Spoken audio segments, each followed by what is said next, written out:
On today's episode, we're going to talk about weddings, love, and dealing with the fact that in today's globalized world that you gotta juggle several cultures during one of the most stressful and fun days of your life. It can be awesome, or it can be a nightmare. So let's talk about it.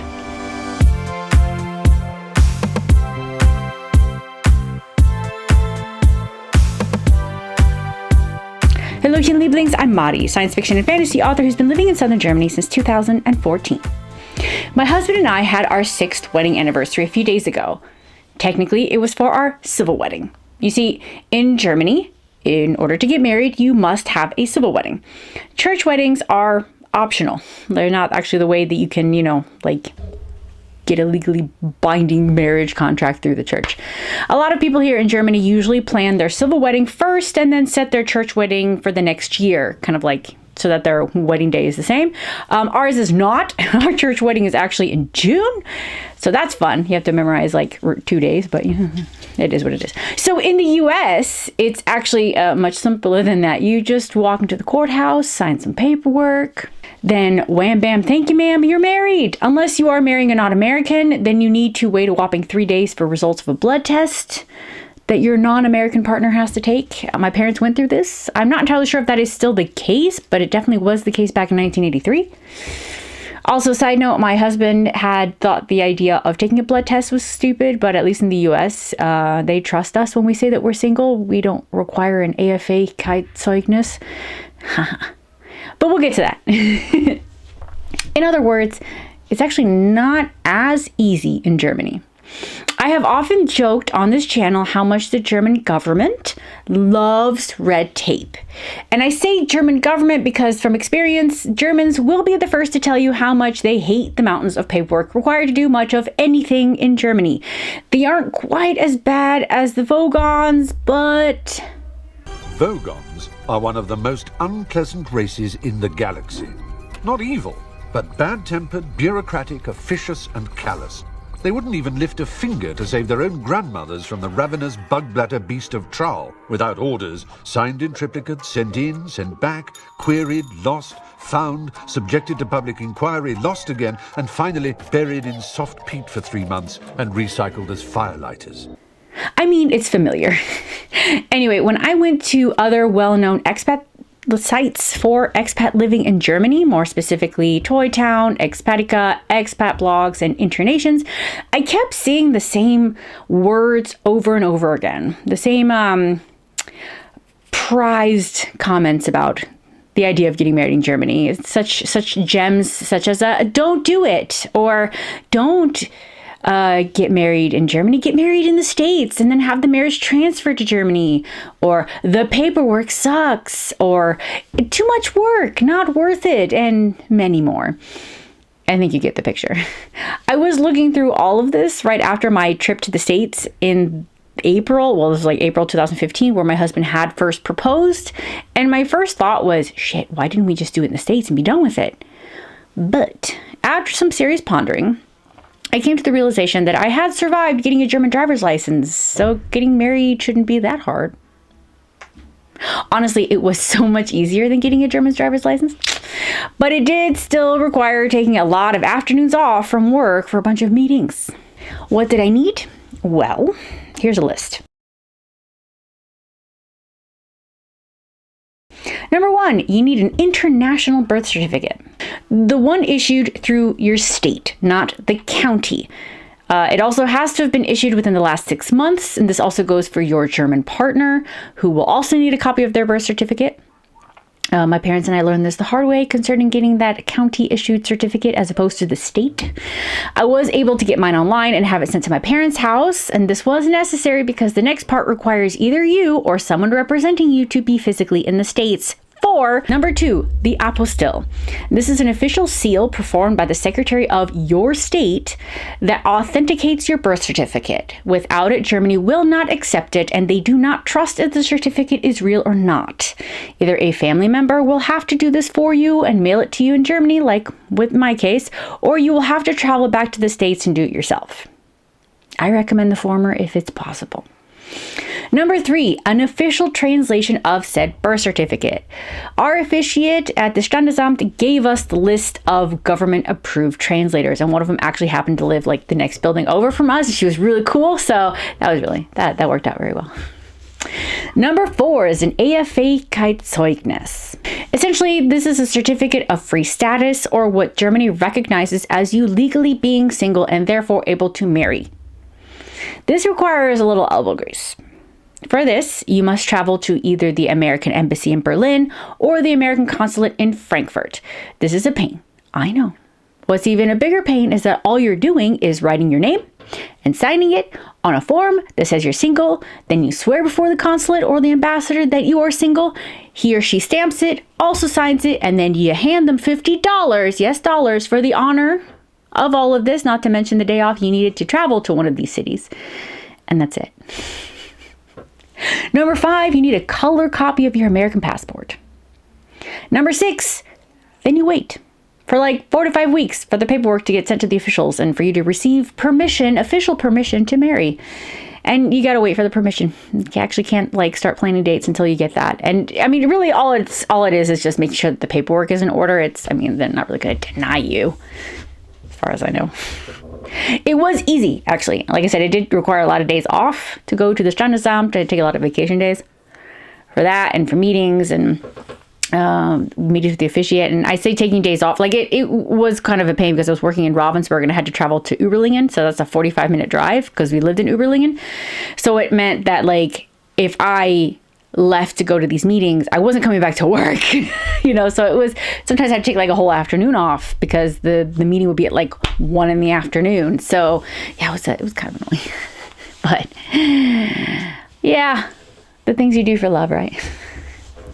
Like I said, there's a lot of paperwork and again, They wouldn't even lift a finger to save their own grandmothers from the ravenous bug-bladder beast of Troll, without orders, signed in triplicate, sent in, sent back, queried, lost, found, subjected to public inquiry, lost again, and finally buried in soft peat for 3 months and recycled as firelighters.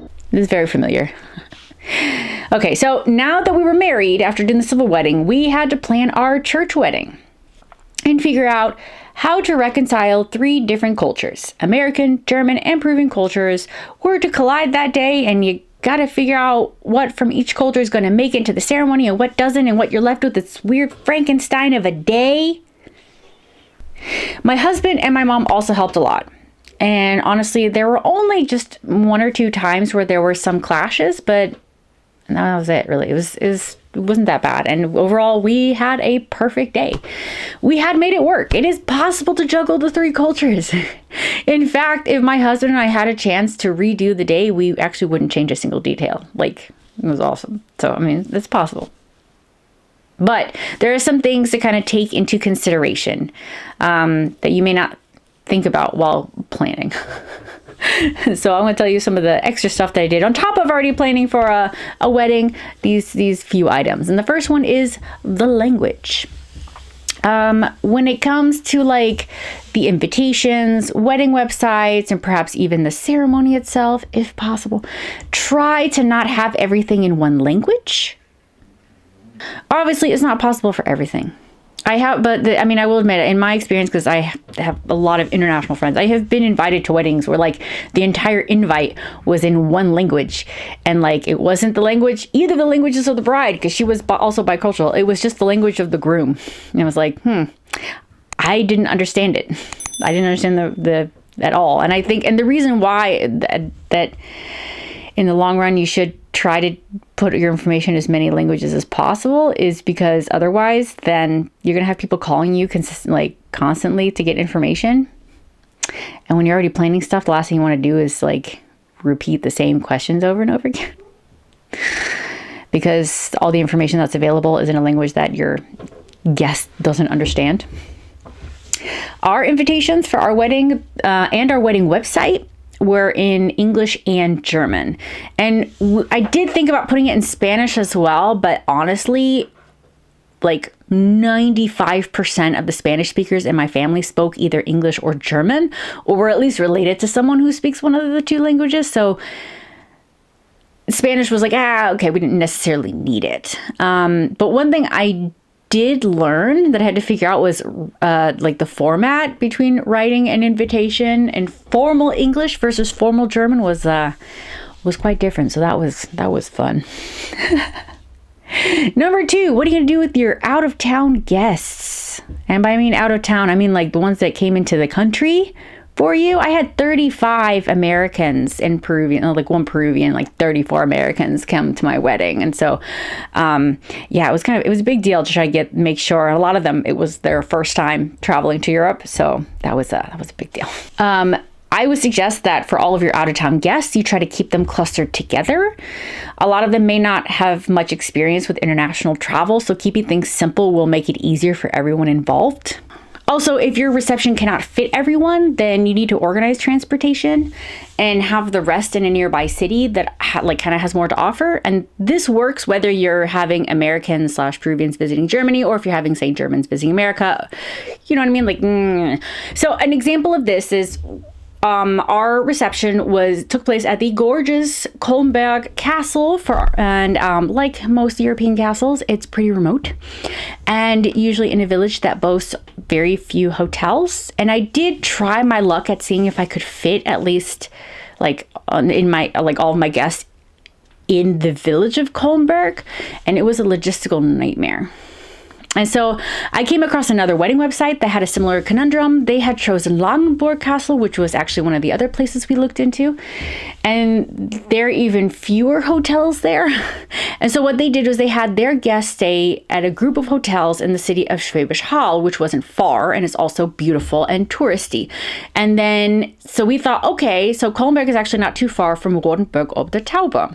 I mean, besides the fact that it's absolutely gorgeous and, this is amazing. It's only 15 minutes away. So then the guests that come, they would have more touristy stuff to do. And because it's a touristy city, that meant there were more people that spoke English, for the people that didn't speak German, which was all of my guests. And also for those who are not feeling too adventurous. And I feel like, because for some people, especially ones that have not traveled much out of, say, the US or whatever, and coming to Europe, getting to Rodenburg can push them past their comfort zone. A lot of my friends and family were very concerned about traveling to Germany by themselves, because they actually had expected people to not be able to speak as much English as what they assumed. And it turned out that obviously it's not the case, and they were really happy about it and they loved it, and it gave them more confidence. But I literally gave them, held their hand and gave them all the information on how to get there. So anyway, I'll get to that actually. So where I got all that information that's necessary is number 3, which is the website. So wedding websites are very popular in the States, and they're non-existent in Germany. It is certainly cheaper. And then more formal, for example, also that when it comes to sending formal invites in the US, because of capitalism, we have say a normal invitation that includes a save the date invitation, RSVP card, self-addressed prepaid envelope for said RSVP card, a map of the venue, as well as whatever piece of info you think your guests would need. Obviously, this gets very expensive very quickly, and even more so when you're mailing them halfway across the world. And in Germany, no. Most people just RSVP by calling, or you may email somebody. It's super easy.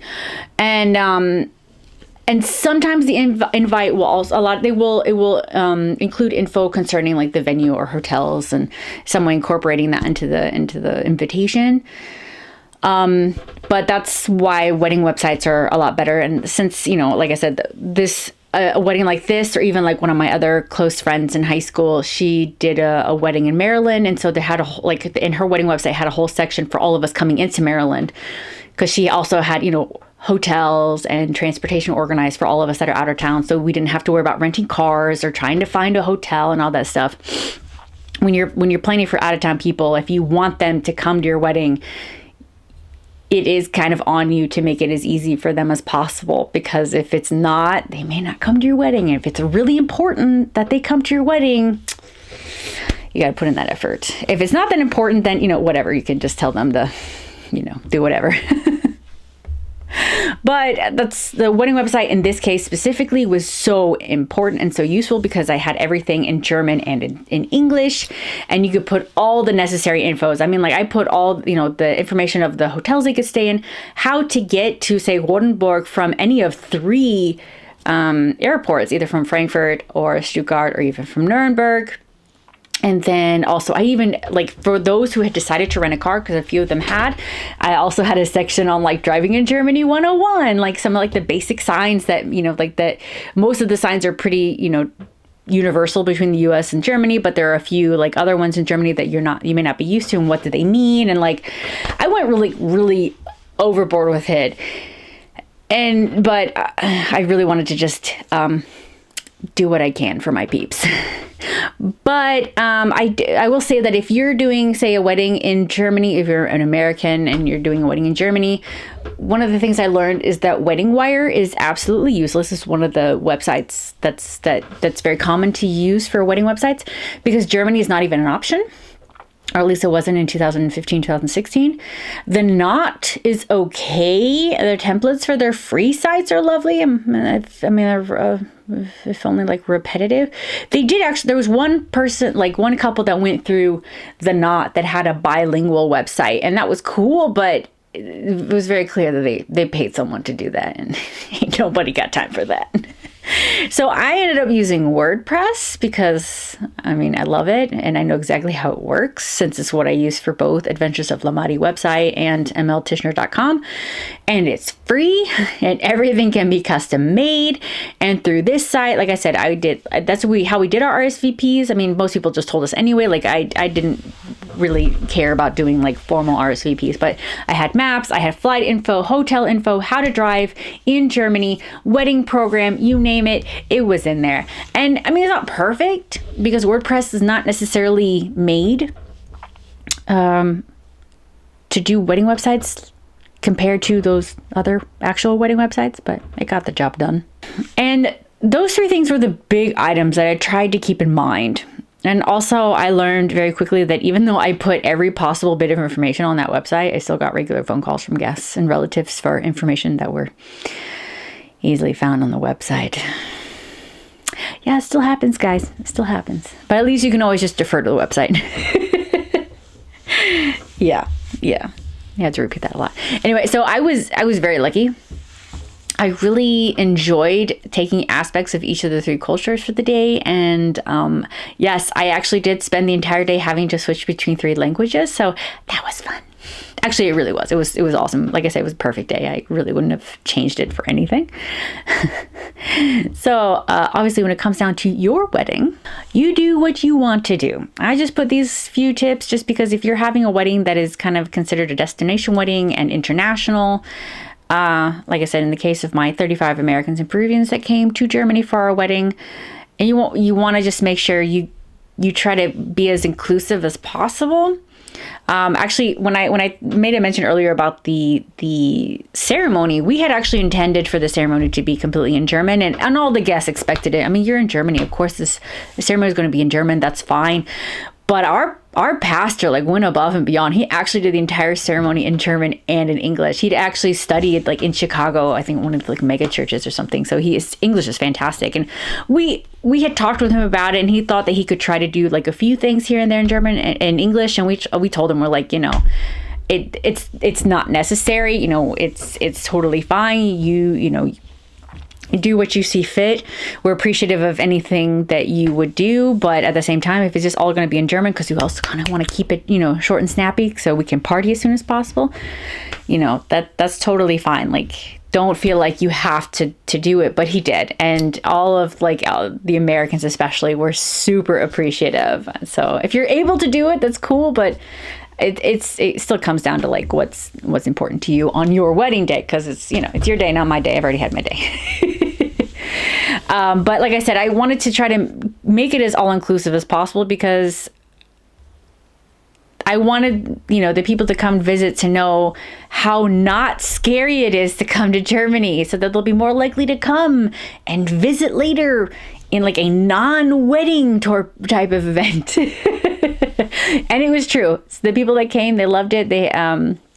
I mean, obviously with the Rona and everything, I had a whole bunch of people that were supposed to come in 2020, and that didn't happen. But part of it was because they came for the wedding and had so much fun and just felt relaxed and got to enjoy Germany for like the awesomeness that it is, and they got the taste for it and they wanted to come back. So, yay. Yeah. So what do you think? For those of you who have had to juggle multiple cultures, what did you find to be difficult? Let me know in the comments below. And that's it. Thank you so much for joining me and supporting me. If you're new here, please consider subscribing and give this video a thumbs up.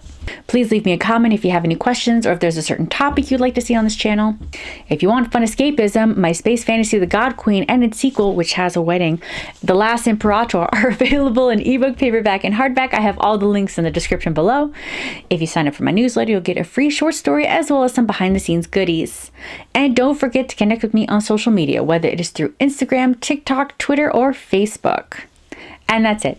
Until next time, adi!